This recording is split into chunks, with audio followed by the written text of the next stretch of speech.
Hello, welcome to Live from America podcast. This is Hatem alongside me, award winner, musician, and the amazing owner of the Comedy Cellar, Noam Dworman, Thank you, Hatem. That's very nice of you. Thank you. who just recently performed at the Lincoln Center, which is hmm a big deal. I did. Yeah. Actually, it's not my first time performing at places like that. I've been played in Carnegie Hall. I played in Town Hall. I played at Kennedy Center. I had a The little Trump, career the as a Trump musician. Kennedy Center. The Trump, yeah, forgive me, the Trump Kennedy Center. Yeah.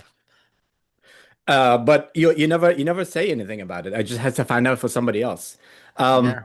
And our guest of honor is Michel Paradis. He's a great friend of us, and he's amazing. And he's exactly the guy that you want to talk to right now. He is a human rights lawyer, international and national security expert, um, author, everything. Great to have you again. I'm glad to be everything. Always, Uh, always, yeah. You're exactly the person we need to talk. So let's. But just before we go, by the way, you really are one of the best. And I don't know, maybe you need an agent or something. You should be on. Are you on TV? I don't really watch the news anymore. You should be on TV oh, regularly when things like this happen. well, thank you. No, I don't do that. I'm probably more shy than I come off as, but yeah, no, I'm happy to talk. Although everything is mathematically the same as nothing. Um, Yes. so so I'm happy to take both. When, I'm gonna try to see if I can get any connections for you. Well, thank you. I'm and he's happy to. he's been involved in some big cases. Oh, what's the one that you talked about when we had that show in Jersey? The hate case? What was it? Well, I had a bunch of torture cases because I think that was the subject of the night. And so yeah, no, I've done a bunch of torture cases and mostly coming out of the Guantanamo context, like detainees who got tortured in Guantanamo and by the CIA.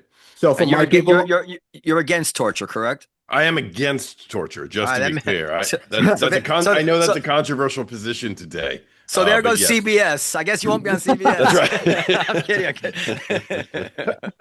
but yeah, for my Forgive me. people, That was a very sarcastic joke. Go ahead. Go yeah, ahead. he's huge deal in Guantanamo Bay. For my people, thank you, Michelle. You're welcome. You're welcome. All right, so let's break it down. We're gonna talk obviously about Venezuela and all that, but to start, so they had weapon of mass destruction, and then what happened? Venezuela. Yeah, they I, didn't. No, no. I think. Let's get into it seriously. Come on. Come on. Come on. All right, fine. All right, so first, let's take just a reaction first, and then we'll break it down one by one, part by part. What's your reaction to what happened? I think my hot take when I heard the news over the weekend was kind of this like, what? You know, what I mean, like what happened exactly?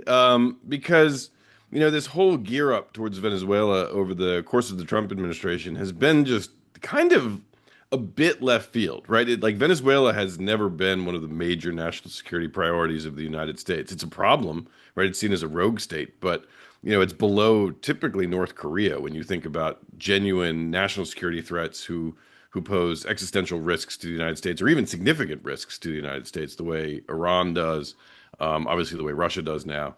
Um, so Venezuela's always been this sort of like rogue actor kind of in league with, Cuba or, various African countries that we've had hostile relationships with over the years, Syria maybe, but never like a top priority in which we're going to initiate major military and political action. So that was the big surprise, just how much Venezuela has been prioritized over the course of the Trump administration. Part of me suspects, and this is just a suspicion, but I think it's like, worth at least considering how much of that has been kind of a snowballing of arguments the Trump administration initially made in the immigration context. Because you may remember, soon after he took office, they started doing these very aggressive immigration raids all around the country, including and including in places where they were said slightly differently, including by invoking something called the Alien Enemies Act, which is this law that was passed back in 1789, no, sorry, 1798, which just allows for a much more summary process to exclude aliens of hostile foreign powers. And the Trump administration grabbed onto this as a way of, fast tracking a lot of their immigration policies, fast tracking deportations, and making what at the time seemed like an almost ridiculous argument about Tren de Agua, which is a Venezuelan gang um, being essentially a terrorist organization that's at war with the United States. And and I say sort of ridiculous, not just because, I don't like it, but the courts uniformly basically rejected this argument. Like there were edge cases here and there where various courts were like, well, maybe, there's some deference due to the president, but no one, plausibly believes that the United States was at war with Venezuela. Um, but then over the course of the past year, we've started seeing, an increasing escalation of actual warlike acts against Venezuela. First, the bombing of, drug boats in the Atlantic and the Pacific, and now this Alleged drug boats, right? alleged drug boats, right? Like alleged drug boats in the Atlantic and the Pacific, and now like an actual invasion of Venezuela and the promise to, at least by the president, to sort of run the country, from here on out. And so there is this element of, you know, like have we sleptwalked into, or have we been sleepwalking into a war with Venezuela because, sort of starting with this germ of an idea of how to use immigration laws more aggressively, sort of metastasizing and focusing the administration much more on Venezuela as a national security threat. I don't know. That's just a kind of a guess and a sort of looking at the arc of the past year. But yeah, my initial reaction, long answer to a short question, but my initial reaction was just, really? Like that's what we've been doing. And there are a whole lot of legal issues that spawn from that. But I was really just kind of surprised, and I think like a lot of people were. No, Well, I mean, I first of all, I don't know. I mean, I made I tweeted something. Actually, I might have it right in front of me. I said, the runaround's third. The coach gives the stop sign. He ignores it and he slides into home. If he's safe, all is forgiven. If he's out, he's a goat. And I think that's the way a lot of these things work out. Obviously, if this works out famously for Venezuela and prosperity is back on track, and then it's going to be very difficult to make the arguments about international law. So I really don't know. I'm not informed. I understand that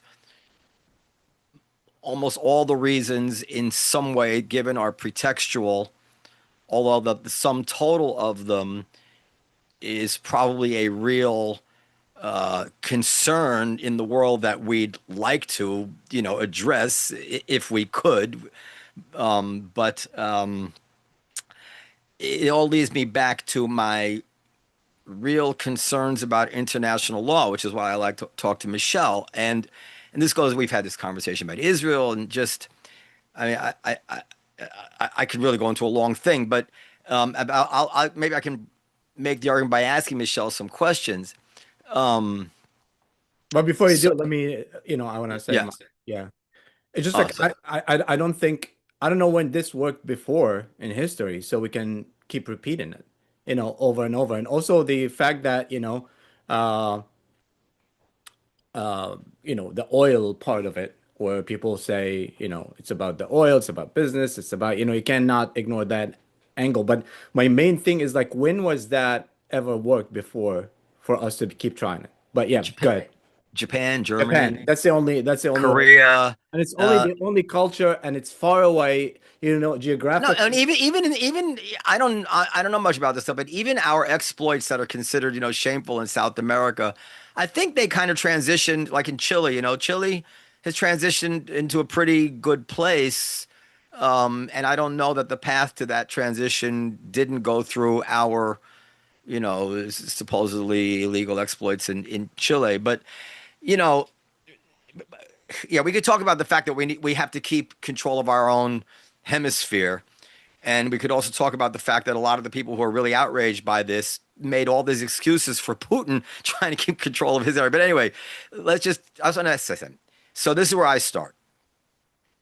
I don't know all about international law, but every school, and I looked it up, every schoolboy understands that the Declaration of Independence says, we hold these truths to be self-evident, that all men are created equal. They are endowed by the Creator with certain unalienable rights, among them are life, liberty, and pursuit of happiness, and that to secure these rights, governments are instituted among men, and this is the key phrase, Hatem, deriving their just powers from the consent of the governed. And to me, I divide the world into consent of the governed and victims of the governed. And somehow when I'm supposed to recognize Maduro as a representative of a quote unquote sovereign state, when we know he stole the election and maintains power at the point of a gun, despite what international law may or may not say, I find it very, very hard to feel that a sovereign nation has been slighted here in the same way that if a Chinese, Russian, espionage team took over Japan somehow and installed a government, would I say, well, no, that's the sovereign government of Japan. And so my, simplistic analysis here starts with the fact that this guy is not the legitimate ruler of Venezuela. The other guy is. What's his name, Michelle? The guy who lost the election? Gutierrez, I think it is. I think it was a woman. No, Well, no, she she she left. couldn't run. Yeah. What's her name? But Whoever it yeah, is. I mean, if Kamala Harris, if we all knew Kamala Harris had actually won millions of more votes than Trump, and then it went to the Supreme Court, and Trump held a gun to the Supreme Court justices' heads, and so they rubber stamped the election, we would not consider Trump to be the sovereign ruler of the United States. Everybody would know it's really Kamala Harris. And then any exploits that other nations did to try to help Kamala Harris get back to where she's supposed to be, would that just be the same thing as if as if she wasn't the person who won the election? So this is where I immediately struggle. And so let's start there, Michelle. What does international law say about all that? Yeah, let me just sure. add to this before Michelle goes. Is like, but this is happening in so many spots in the world. So why Let's just limit it to here. Let's just listen. I answer that. We can't Yeah. handle every problem, but if No, we can but handle one, it looks like there is other things to it. all right. Let's Money let's and not stuff. let's not Right, change the Michelle, go subject ahead. yet. yeah. So here, I'll just break that down like in a simple way, just to answer the direct question. So, as a matter of international law, the UN Charter is very, very clear on a principle of non-intervention outside the parameters of the UN authorizing intervention in a sovereign state. And so, what does that mean? What is a sovereign state? What's it take? Sovereign state does not mean a democratic state, does not mean a legitimate state, does not mean a well-run state, doesn't mean a good state. It just Right. means a sovereign state with its own internal governmental operations and rules of the road that it complies with in order to basically define its boundaries and essentially be the equivalent of like a legal person or a corporation as a matter of international law. And so on the one hand, I think most sensible people, can entirely agree with the premise of like fuck Maduro, right? Like who cares, right? Like he's a bad guy. He's run Venezuela into the ground. Venezuelan oil production over the past like 5 years has gone from I think 3 million barrels a day to 1 million, right? So he's even One third of the population has left. They're in a death right. There's spiral. massive refugee flows, Yeah. including into the United States, not to mention Venezuela. Like so. So I don't think you have to hold a candle or a brief for Maduro to answer the legal questions. Indeed, like the legal questions are supposed to be resolvable and answered regardless of whether or not the particular victim is sympathetic or unsympathetic. And so, how does the legal analysis break down? Well, the UN Charter is very clear. We're not supposed to invade under other sovereign countries who are member states of the United Nations. And the analogy I would potentially pose here is, less essentially like a militarized sort of coup d'état, although even that would offer them some sovereignty, would offer them sovereignty so long as it was recognized by their own government, essentially. But take Bush v. Gore, right? Imagine in the context of Bush v. Gore, let's say, Al Gore's allies in China thought that the Supreme Court's decision, 5-4 decision granting the presidency to George W. Bush was illegitimate and therefore invaded the United States to depose George W. Bush and reinstall Al Gore as president. Would that be a violation of international law? Yes, it clearly would be a violation of international law, right? It would just be like, and it's not a close point. Would that be legitimate in the eyes of Al Gore's supporters? Maybe. I don't, I don't want to speak for them, but I think they would probably have some qualms about even Al Gore sort of in his famous speech saying, I disagree with the Supreme Court's decision, but I respect it because that's our question of our Because that's the internal consent. law. That's the consent of the governed. We Well, understand. but that's my point. Is like in that situation, right? Al Gore had won both the popular vote and arguably had won the Electoral College, save for the intervention of the Supreme Court. Right? I'm trying to use a contested a situation where there was a real contest about I who understand the what you're saying. Actually, legitimate it's the elected opposite. leader was. Actually, he didn't win. The Supreme Court did not overrule an electoral college. I don't want to get Well, bogged down. yeah, but I'm just You're saying. making So a point. I get yeah, you. I'm just sort of making the point that, right, like we may find that result and the process leading to it deeply dysfunctional for a lot of reasons, in the same way that Maduro's, retention of power, his sort of auto coup in Venezuela demonstrates deep dysfunction, if nothing else, in the Venezuelan government. But we don't make these calls about sovereignty based on the quality of the leaders and the quality of the governmental institutions. We make them as based on countries. And the reason we do that, I'll just say this as the last point. And the reason we do this, the reason we sort of have a certain level of content neutrality when it comes to the quality of any sovereign state is because as soon as you cross that threshold and say, well, if we don't like that government, if we find them illegitimate, if we find them to be sort of not up to the standards of our Declaration of Independence, well, then the whole concept of sovereignty and the whole structure of the United Nations systems breaks down at its core. And that system is designed to do one thing and really one thing only, to prevent wars, right? To prevent large scale world wars. And So, so if you basically say, nope, we're back into 19th century spheres of influence, you're just asking to start having world wars because that's how world wars start. so let me. Yeah, of course. I don't think there's any perfect answer here, but I would say obviously the United Nations has not actually stopped many wars. Any as opposed to our Supreme Court, which may be biased, but is not a corrupt enterprise.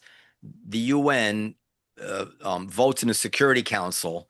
This is a totally corrupt power politics vote. No, obviously, no, Russia and China are not going to vote for any kind of military action for anything which is against their interest, period, no matter how objective the case is. One could argue that the United States putting its foot down on an illegal election and immiseration of a nation within its hemisphere will deter many more similar actions of would-be gangsters with guns throughout our hemisphere than the United Nations protection does. On a case-by-case basis, you can go either way. But I just call bullshit on the whole concept of international law, especially because, in criminal law, you have these rules, but then they're refined and tweaked by judges, and you have exceptions to the exclusionary rule and hot pursuit and good faith, and there's all kinds of where the judges say, well, actually, this rule in the real world doesn't serve good and righteous morality as the law was written to serve. So we have to bend it and shape it. And international law now more and more just becomes the refuge of the scoundrels. Hamas I would buries disagree with itself in that. tunnels. I would say the same, and I'm not drawing a moral equivalence, so please don't Yeah. misunderstand me. But I would say the same character of argument would be articulated by the Russians vis-a-vis Ukraine. Yeah. Right? They basically said Ukraine is a corrupt state that is systematically disenfranchising Russian-speaking and ethnic Russians, particularly in the east of Ukraine, in places like Crimea. We are we are the protectors of ethnic Russians around the world, given our status as Russia, and therefore it's our duty to protect Greater Russia. It's our literal border state, right? It's our backyard. So we're going to invade, even though it clearly violates the sovereignty of Ukraine, in order to assert our interests and ensure that the Ukrainian state is respecting Russian values. Yeah, Um, I get it. The problem is that everybody knows Zelensky won fair and square, and the Ukrainians are fighting like hell. I could probably give you reams of articles on Russian on Russian news sites I know, contesting but that very but I'm point. saying what's true? What's true? But but of course, I understand. That's what I said. I mean, there's no perfect solution here. Well, but I that's what, thought and that's my point. Is I'm the by no UN, means. your framework didn't stop Russia from taking Ukraine, right? And the UN's not voting to get them out. Well, Can it can I has say in this. something here? Like It has. Yeah. I feel like, with all these things, with all the argument, the problem is we always try to find, or people always try to find, it's like, oh, these are the good guys and these are the bad guys, and therefore they act that way. I The didn't truth say is, good guys and bad. no, I I'm not said saying you. I'm saying consent of the governed. no, but you're talking about our So, laws. listen, at some point, especially now with modern technology, you get to the point where 20 guys take over with a bunch of weapons, and the whole world has to say, "Oh, they're to be respected." Well, And at no, some that point, I'm like, "Come on now, But they don't but have to the be only respected." reason we're doing this is because this is my point is like the only reason people judge into something is because of their own interest in it. So why can't we just say we have an interest in moving this? It's not because we're the good guys. It's not because of this is a bad guy. It's not about any of that. And same thing with Russia. Why can't we say that? Because this is the truth, right, Michel? well, no, but I think this is sort of the core of my point. As someone who does not, I am not a romantic about international law. I think it's a fairly weak institution writ large, but I think it does provide a certain basic framework in which to draw important distinctions. Because if you think that the Maduro government is immiserating its people and illegitimately seizing power from the democratically elected leaders, there are ways in which to deal with that. You do it things like we're doing. We impose sanctions, you build up alliances, you do everything we did in Ukraine. And so, yes, these principles of international law did not stop the Russian invasion of Ukraine, but it certainly has held it back, right? President Zelensky is still the president of Ukraine. It's been a brutal, grinding war, but the Russians have not succeeded in annexing the entire Ukrainian state the way they very much anticipated they would. It's not And they probably would sanctions. have, and they probably would have had we not imposed, fairly intensive sanctions on all aspects of the Russian economy, had we not mobilized Europe to essentially rearm to defend Ukraine, had we not provided Ukraine astronomical amounts of Yeah, that's weapons the with which key. to We're defend themselves. providing the weapons. Yeah. Right, so that's what I'm saying. So there are ways in which you can actually enforce the norms of international law, enforce the principles of international law against those who would seek to transgress them. And my concern about this sort of most recent adventure into Venezuela, regardless of how it turns out, right? Because it could turn out fine, as you say, but it could turn out really badly. We don't really know. Um, And we don't is care. That's the main No, we thing. can't. At the point where one third of the country is leaving, they're literally in a death spiral, and to sit there and watch it play out.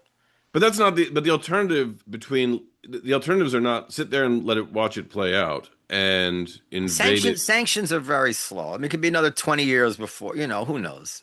We've been I very got effective in imposing sanctions on all sorts of places, whether or not and it's make them even Iran or Russia.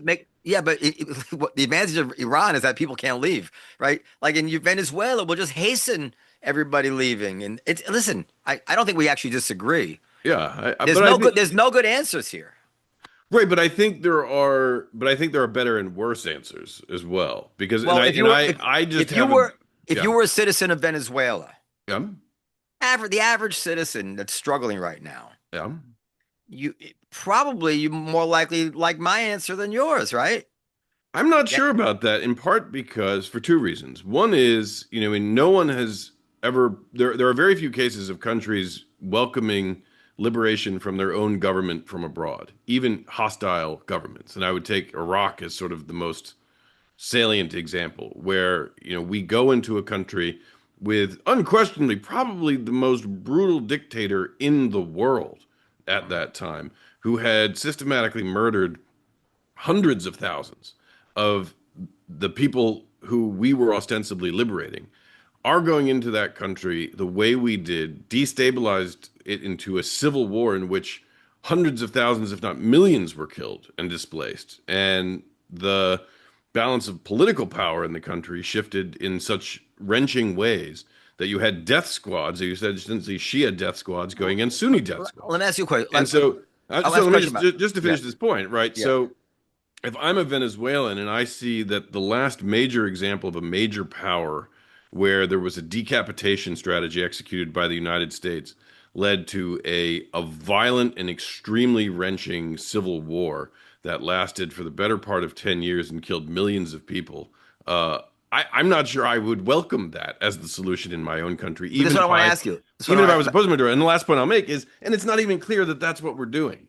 right? Wait, It's not like we have insisted. It's not like the Trump administration has insisted on installing the legitimate democratic government in Venezuela. We basically just respected their own internal government rules of succession. So I think I'm not sure it's the vice president, but whatever the equivalent of yeah. the vice president of Maduro's own party and regime is now in power, and we're respecting that, and we're saying we're going to back you up as long as you do what we say as a client state. And I think that also, if I'm a Venezuelan, I'm going to have a lot of trouble with, especially if I'm the kind of Venezuelan you're talking about, who's worried So, about so wait, so let me answer. democratic legitimacy in my country.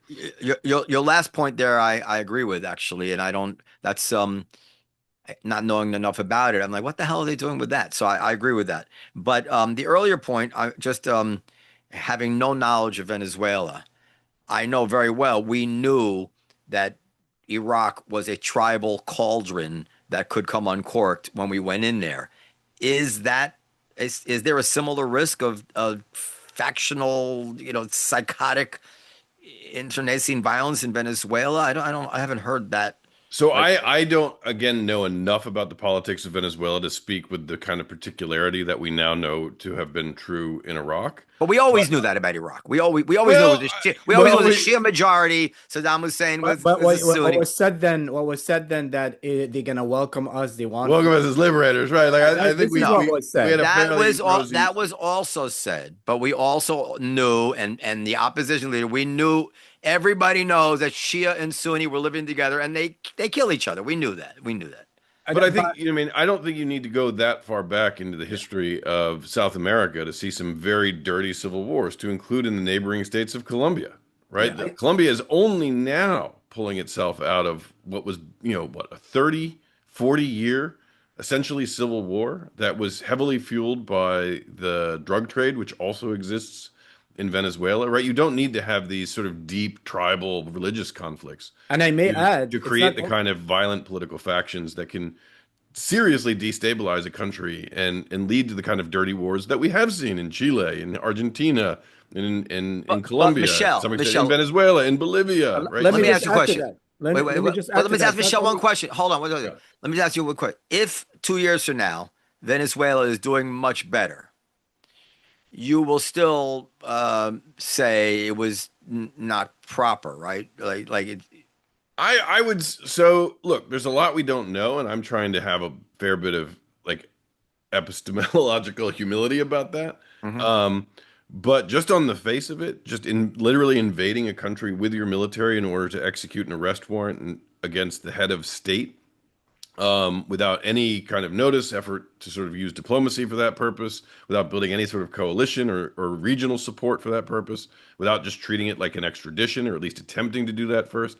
Yeah, that makes me really nervous. It's a very radical thing to do that has very few positive precedents to support it. Maybe it'll work out. Maybe we get lucky, and I hope that's true. I'm not a psychopath. I'm not, I'd rather be wrong than right. But looking at it now, it certainly doesn't, again, I struggle to find good historical models that suggest that this um, is going to be the kind of success you're suggesting. I hope that's true. I really do. I'm not suggesting. And maybe there are things I don't know, and I'm very Can I eager can I say a to few believe there Go are. ahead. Go ahead. I'm points? not suggesting a success, by the way. Go ahead, Hatem. Yeah. First is it's not only the fear of civil war, and this was not only the bad thing that happened in Iraq. The problem is the international influence from other countries around. This is what happened in Iraq. It's like Iran was in, Right. Saudi Arabia was in, Israel was in, Saudi, so it's not Turkey was only in the that. north. Yeah, Yeah. Turkey was in, Egypt. It's like, it's just so much. So this is one. Two is like we have to stop trying to tell people how to live and how to change. The change need to come from a leader within. We can support that leader, but and this is the international feel about change. Same thing with like when I said about Palestinians repeatedly, they need to have a leader.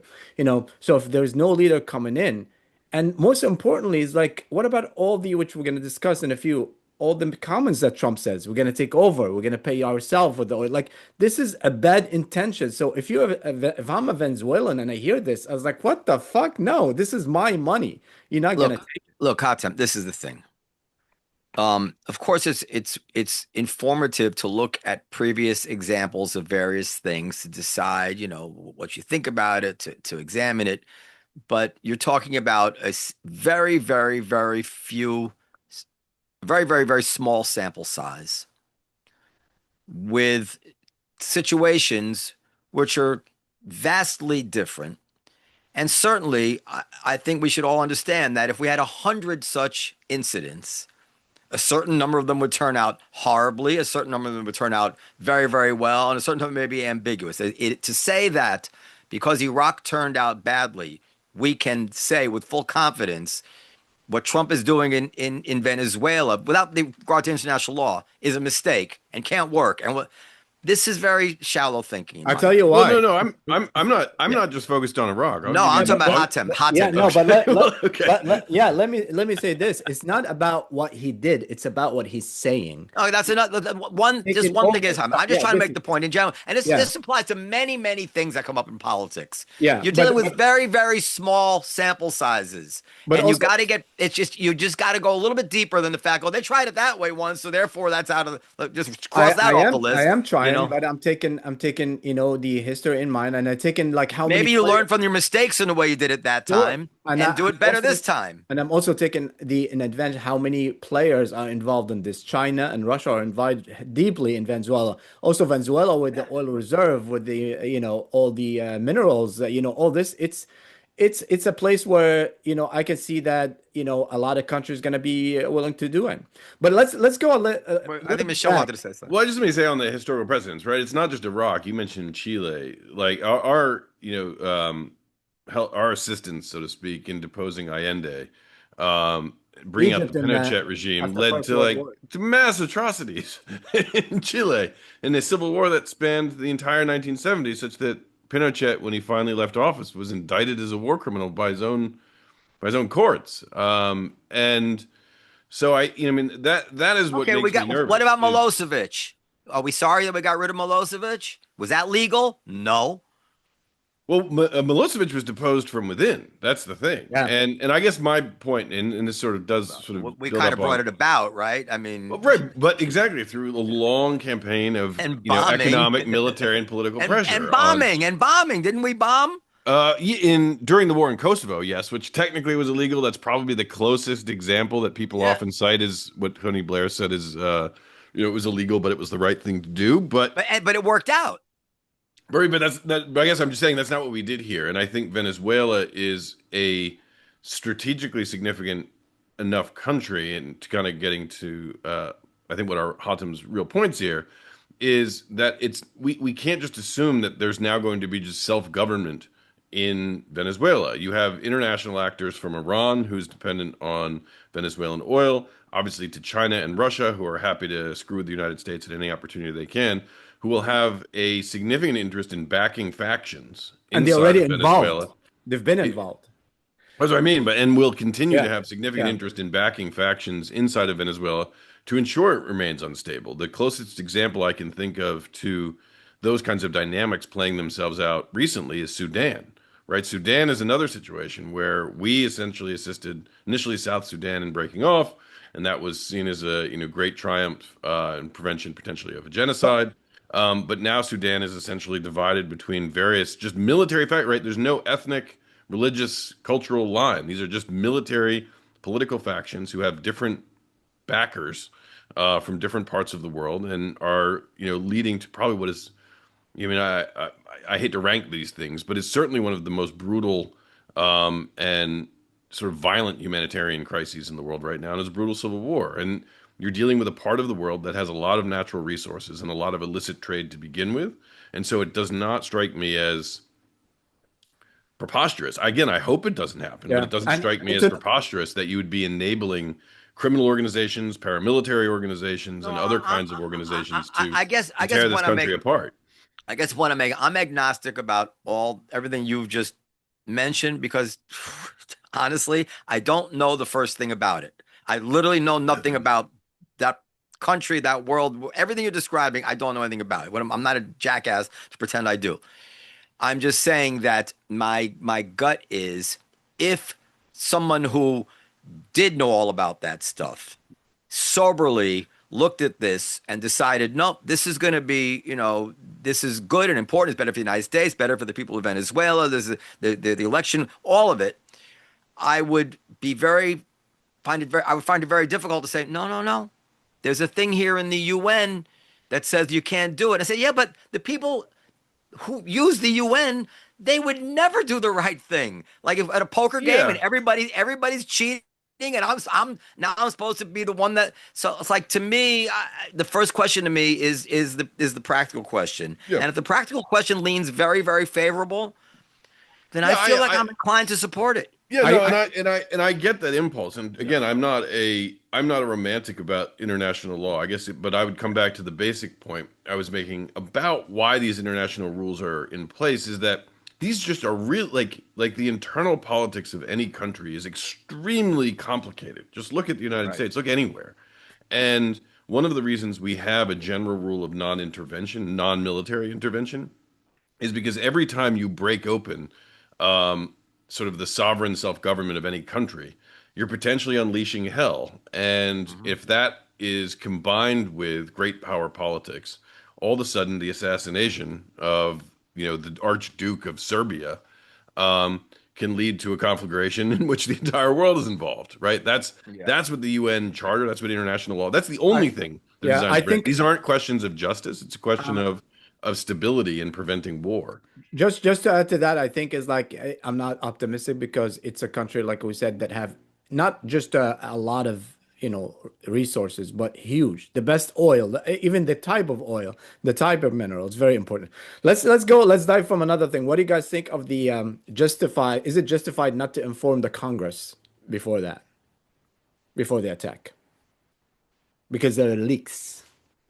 You're the lawyer, Michelle. I find that to be a bit pretextual. There are all sorts of like processes in place to inform Congress, at least so far these so-called sort of gang of sixes, where you're telling the ranking and the ranking members of the intelligence and the armed services committees of what's going on when you have particularly sensitive international, sort of particularly sensitive national security international just adventures underway.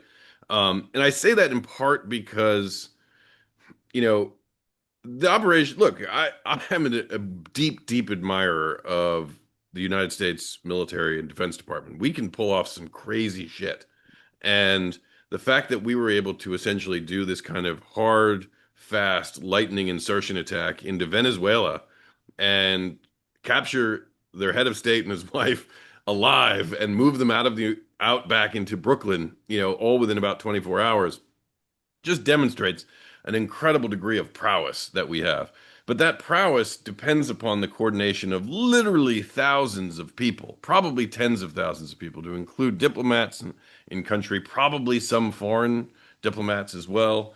And so, in that circumstance, not telling at least gang of eight members of Congress what was going on the grounds that there might be leaks strikes me as difficult to defend. Well, Yeah. let me get in. So I wonder, Tucker Carlson like a month ago said that he heard that we were about to invade Venezuela. So one wonders whether or not there had actually been some consultation back then and it had leaked. That's just one possible explanation for that fact pattern. It could be Tucker Carlson made it up. But I would just say that a lot of these rules were written at a time when word couldn't travel across the world in an instant, and the obviously the whole operation depended on total surprise, and the risk of leak is real. Of course, the risks of leaks are real, right? I wrote a book on D-Day, right? That was, Yeah, yeah. but again, when you have an operation of that, like impressive execution and scale, you already have thousands of people in the loop on that. And so I That's find it true. to be That's true. at least, I want to hear a really good explanation Well, for did why were they you would were they not already in the engage. loop, or were they all like how long was it from the time the order was given to the time they went? Like I understand it was training and all that kinds of stuff. On But we already D-Day or on no, I'm talking about the this Venezuela operation, I because don't know. That's going to be all classified. But we already kind of knew something was yeah, brewing. Obviously, stuff had leaked. all this stuff about a military action in Well, we had Venezuela. carrier groups in, off the coast of Venezuela. So I don't know, but yeah, I think, but like again, something that tight, that coordinated, right? That's way more Yeah. significant than, for example, the Bin Laden raid. And the Bin Laden raid, you had dozens, if not maybe more than 100 people actively involved in the That planning and execution of it. that was a kinder, gentler time. You can't imagine anybody leaking to try to foil the Bin Laden raid. We look at just like by analogy, we had Supreme Court opinions being leaked to try to stop the overthrow of Roe versus Wade. It's just a very, very difficult time now. I'm I not prefer, sure. of course, they shared it. We've always had leaks. So as I said, I wrote a Nothing book. like that. I No. wrote a book on D-Day, and in the weeks before the invasion of the D-Day, the words like what was it, Overlord, Omaha, Sword, Gold, Utah, all turned out to be clues in a crossword puzzle in the UK's Daily Mirror. Right, so like security is always going to be Okay, difficult let me in ask you this these. question. Like, just you have obviously you can't Yeah. know, but the Gang of Eight would include, 3 or 4 Democrats. I'm assuming that you're Yeah, four describing, right? Democrats, four Yeah. Republicans. It's the ranking members of the armed services and What would you intelligence committees. what would you put the odds at that you could find 4 Democrats who would keep quiet about something as something they'd oppose so viscerally as what Trump was about to do? Well, okay, I have two answers to that. One is, these are the four Democrats who are the again ranking members of the armed services and Senate, armed services and intelligence committees in the House and the Senate. So Yeah. this isn't, the far left flank of the Democratic Party to begin with. These are not anarchists. You don't get to be the ranking member of those committees by being the major bomb throwers. I can't name them off the top of my head, um, but these are sort of more of the very much establishment members of the Democratic Party who are going to be on those committees to begin with. And secondarily, right, there is that's also democracy, right? You began this conversation about, well, self-government, right? We have to have a society that is self-governed, and that's ultimately the test of legitimacy, and that I do agree with. But if we have a presidency that is able to act and effectively declare war all around the world without consulting Congress, Yeah. even the 8 members of Congress on the Gang of Eight. What kind of checks and balances do we actually have? What kind of actual consent of the governed do we actually have? Because I don't think my reaction to the invasion of Venezuela, which was more kind of like surprise and puzzlement than umbrage and outrage or celebration, I think my reaction is probably pretty common around the United States because unlike Iraq, and unlike many other of the sort of similar analogs that we could point to, including I would say Panama, this is not something where any political support for it had been built up in the public at large at all Yeah. Well, prior to its being executed. so I looked it up. I'm assuming ChatGPT is right. I know the 3 Democrats are Jim Himes, ranking member of the House Select Committee, Hakeem Jeffries, Mark Warner, and Chuck Yeah, Mark. Schumer. Yeah. So listen, what you're describing, I don't actually disagree with you.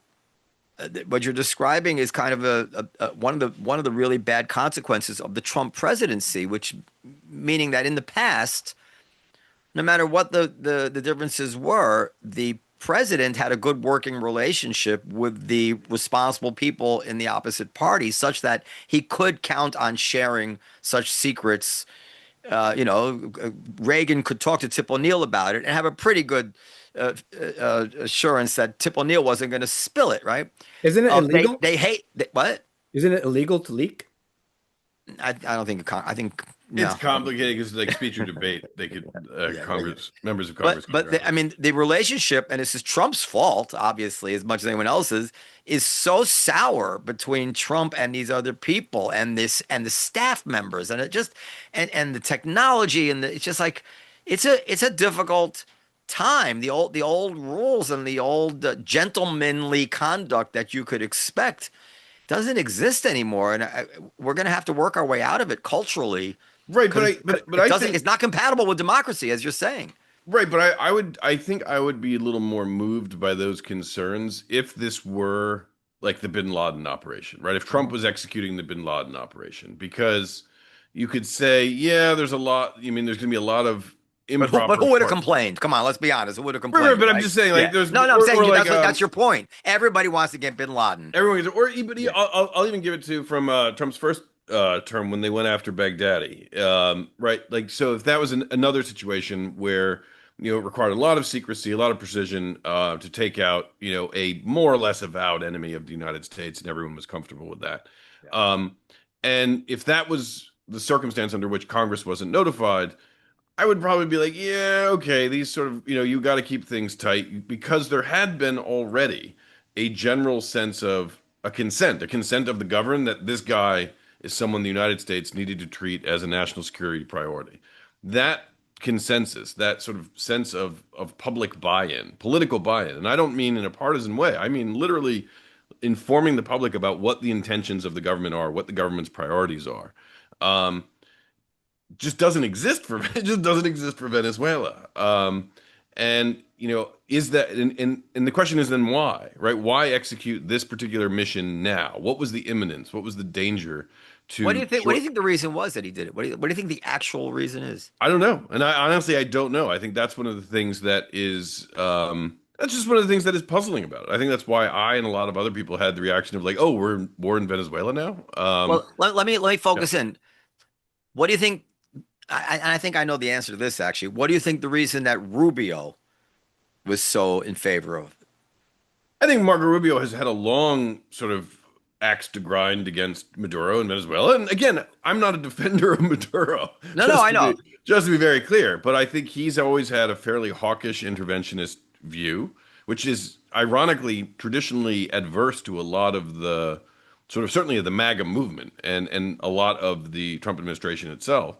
And so I think certainly it doesn't surprise me that Rubio would be very much behind Because I defending read a little Maduro in bit in the Venezuela. Times that Trump was skeptical about it, and Rubio was pushing and pushing and pushing, and that would kind of sanitize to some extent the most cynical reads on how this came about. I'm sure Trump is happy to get the oil, and if we were screwed out of those oil rights, I don't even know. And I if we don't even were, know, yeah, right? I mean, but I look. I think Trump likes a W, and I think yeah. he was able to get that with, um, with the sort of the air attacks on Iran back in June, where they were able to come to to come to the brink of something very serious, intervene in a way that sort of actually ended up de-escalating the situation. So your listeners don't think I'm just like being reflexively against President Trump in every context.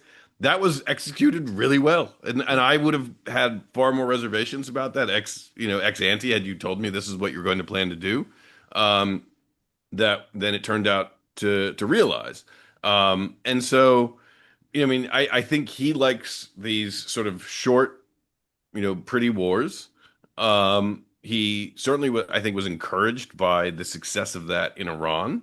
And so I think was ultimately able to be sold on we're going to do a sort of in and out hot war with Venezuela to capture Maduro and take him to the United States. It, And again, maybe that'll turn out to be right, like it was in Iran. Again, I'm not is trying to is this prejudge the that, but rub? Is this the rub? On the one hand, as you very eloquently described, if you just run roughshod over international law, you just make a mockery of all the institutions, and you basically give nations a license to do whatever they want on yeah, paper anyway. On the other hand, weakness is provocative, hand wringing, nature abhors a vacuum. It has never been unreasonable to me to imagine that Putin, when he decided to go against Ukraine when he did, a large part of that was he took the measure of Joe Biden and said, we're never going to have a clearer opportunity with an American president who's not going to do a goddamn thing than we have now. So in some way, you have to say, okay, Trump is doing this. On the one hand, he's damaging this international law respect that Michel has described. On the other hand, our adversaries in the world who really don't give a shit about international law are now in some way deterred because they say, well, we can't count on that American president being shy about taking action against us. And these are the two sides that I think any, honest person understands are real in the world. Yeah, And you want to find the sweet spot, right? You got to find the sweet spot. so as you know, I'm a big fan of Eisenhower. Yeah. And Eisenhower loved institutions and rules because he understood that they could actually be that limits themselves can actually be the most empowering tool at your disposal. And so, for example, whether it was the Suez crisis or even the integration of the schools in Little Rock, Eisenhower always had this propensity to take extreme action, right? Like he sent the 82nd Airborne into the South. He, essentially split with our traditional allies, France and the United Kingdom, and joined with the Soviet Unions to stop the Suez Crisis, right? He could take very abrupt, severe action um, in order to enforce rules and in order to enforce institutions. And he realized that the very rationale of I'm just enforcing the rules enabled far greater uses of force with far greater legitimacy and far greater buy-in and less resistance than taking entirely unilateral action for essentially petty or personal reasons. Yeah. The And United States had a lot of latitude in 1950. When was Eisenhower elected? The early 50, 52 to 60. Yes yeah, and yeah. no. I mean, yes and no. I think the Soviet Union was far more of a competitor to the United States in the 1950s than it was at any point. Even the United Kingdom and France were Well, much greater they competitors. tested a bomb, right? But they weren't, economically they weren't.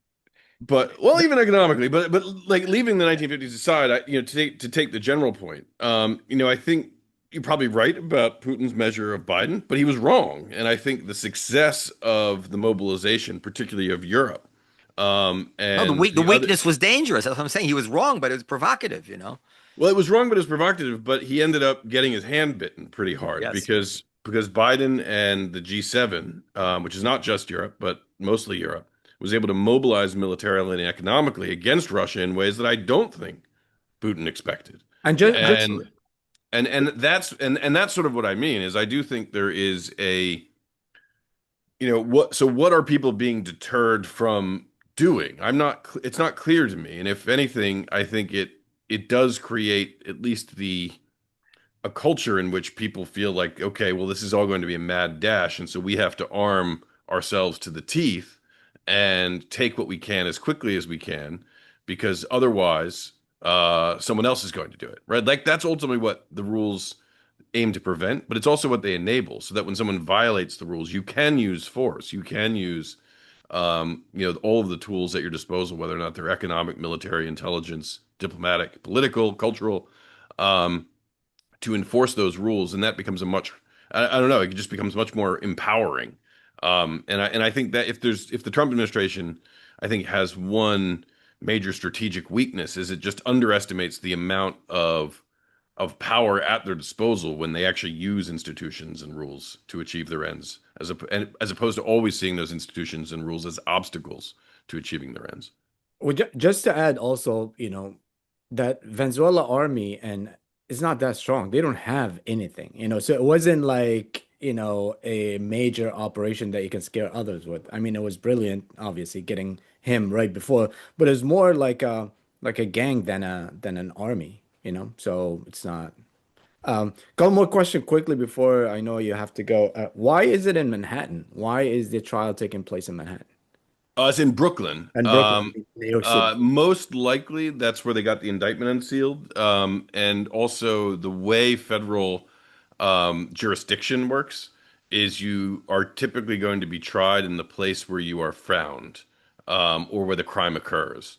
And so if they flew him into JFK, that's Brooklyn. That's funny. By the way, well, just before you go, this whole Ukraine thing, I'm always puzzled by the. I do understand, and I'll even give some acknowledgement to the people who feel that if America had been more judicious about certain things, maybe they wouldn't have provoked Putin's action. I think that's possible. I'm not saying it's necessarily true, but it's possible. Even Kissinger, various level-headed people were warning, hey, you might want to tone down your rhetoric about Ukraine and NATO. You're stepping on their nerves here. Why would you do that, right? But what I don't understand is the people who are objecting to the fact that we came to the aid of Ukraine, it seems clear to me, and you tell me where I'm wrong, you follow it much more closely than I do, that the most likely outcome here, whatever the plus or minus of it is going to be an independent Ukraine, somewhat some of it lopped off, but an independent Ukraine that will be much more secure than the previous Ukraine was. Russia will have a black eye. This will be Ukraine's George Washington moment. And this is tremendously better for the world than if we had just sat back and let Russia just sweep through Ukraine and gobble it up. How can anybody be upset with the fact that we defended Ukraine? If the Ukrainian people who died are not upset about it, then why would we be upset about it? I don't know.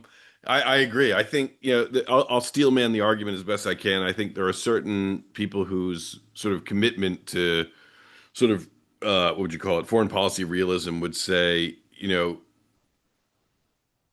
might makes right. I'm trying to make this argument Yeah. as clearly as I can, but sort of a might makes right. This is the sort of Russia's near abroad, and we need to give Russia a strong, stable Russia is better for the world than a weak rogue state Russia. I think that would be the best argument I could muster for it. But I agree with everything you said, because I think ultimately, it's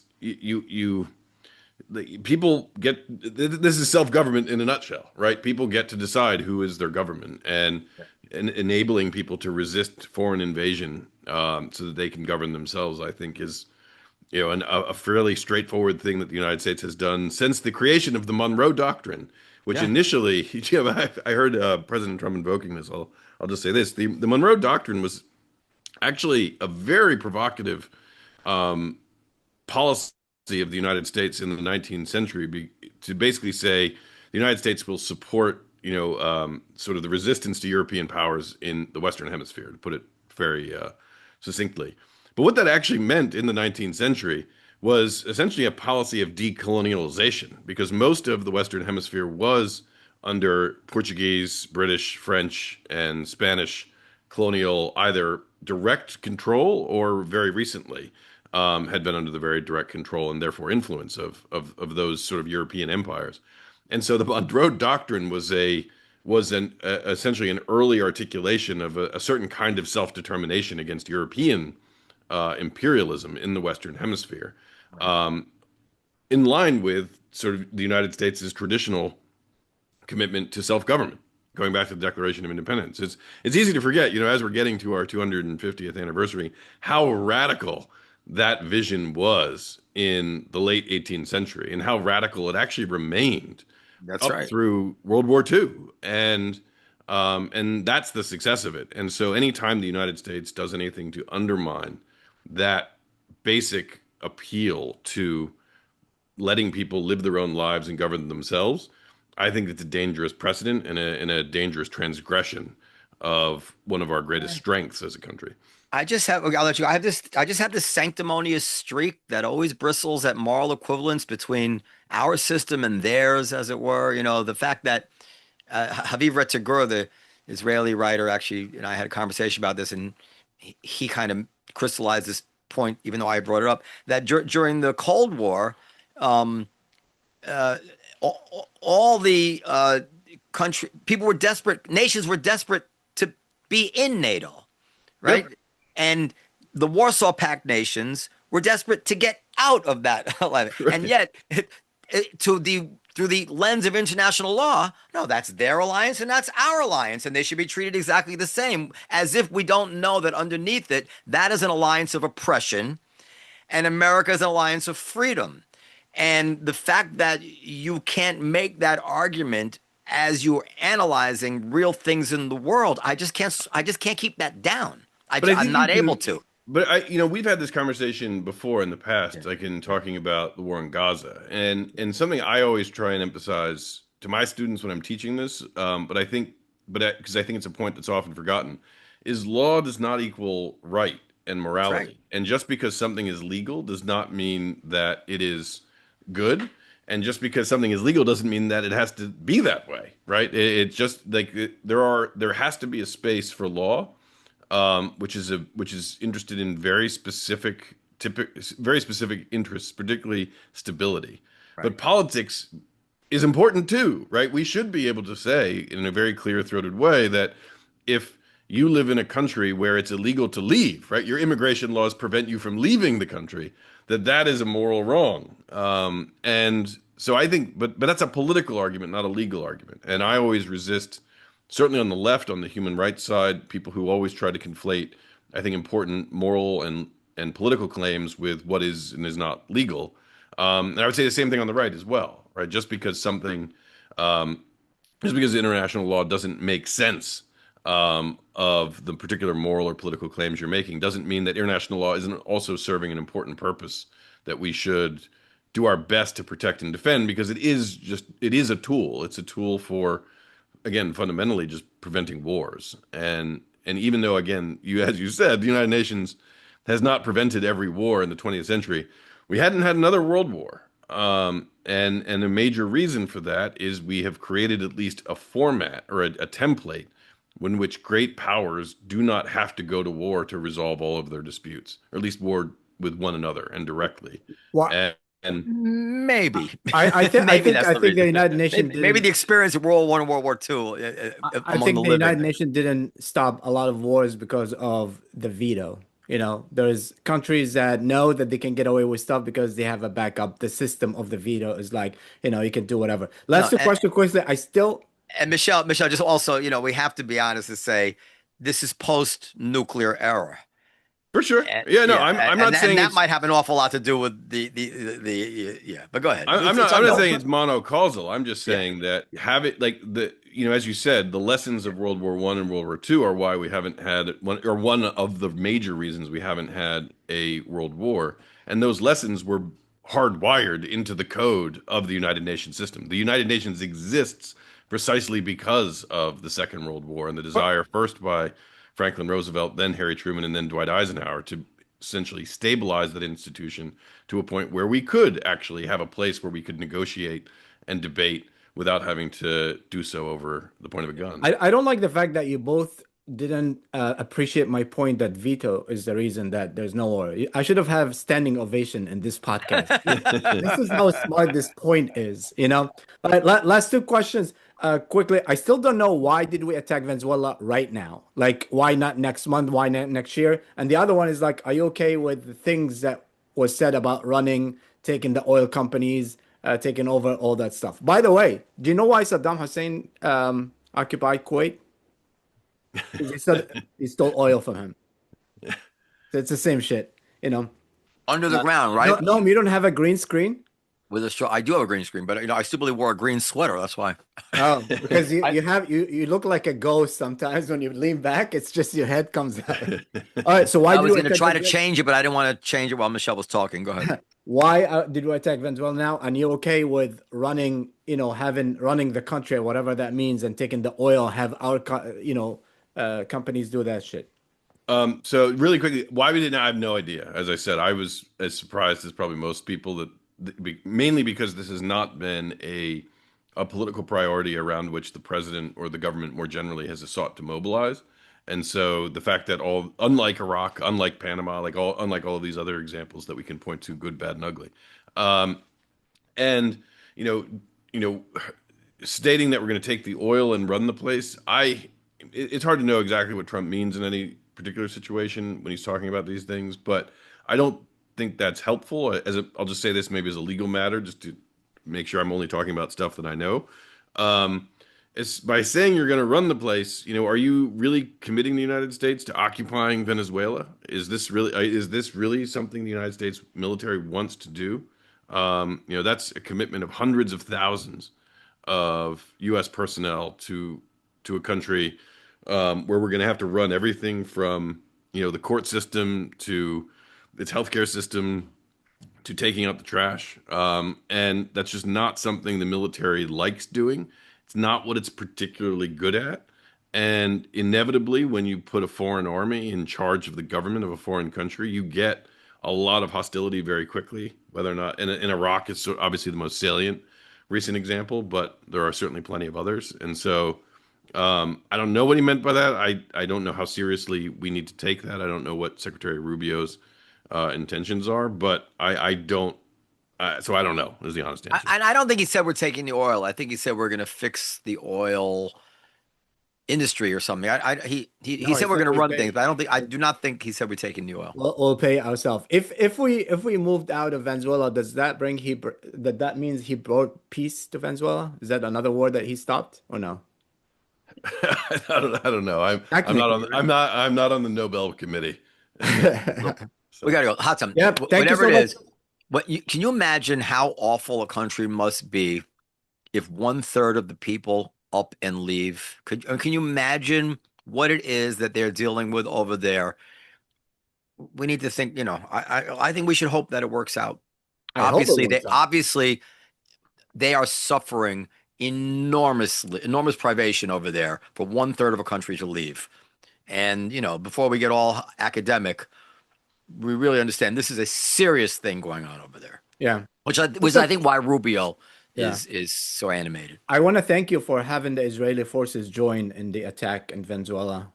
You heard about that? Israel's behind all of it. Israel's behind everything in the world now. We killed Charlie Kirk or Venezuela. What are we not behind? Well, We actually put Mamdani in just to just as a ruse, just as to right at divert that your point. attention. Michelle, thank you so much. New book coming up soon?